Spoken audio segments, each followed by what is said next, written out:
समीर पाटील यांनी रवींद्र धंगेकर यांना नोटीस पाठवली, तर समीर पाटील यांचा धंगेकरांच्या विरोधात अब्रू नुकसानीचा दावा आहे। धंगेकरांनी माफी मागावी, अन्यथा कोर्टामध्ये जाऊ, समीर पाटील यांनी धंगेकरांना इशारा दिलेला आहे। मला सांगितलेलं आहे की माझ्यावर आरोप केलेले आहेत की मी मकोका मधला आत्ता गुन्हेगार आहे, आरोपी आहे।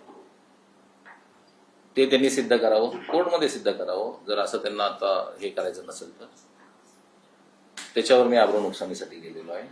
जर पुढच्या येणाऱ्या 1-2 दिवसात त्यांनी त्याच्यावरती त्यांची भूमिका स्पष्ट जर नाही केली, अपॉलॉजी असेल किंवा तो जो आम्ही काही समथिंग 50 कोटीचा दावा दाखल केलेला आहे किंवा आब्रू गेलेली आहे, नुकसान झालेलं आहे ते दाखवलेलं आहे, ते पूर्ण नाही केलं तर 2 दिवसामध्ये कोर्टमध्ये आम्ही गुन्हा दाखल करू।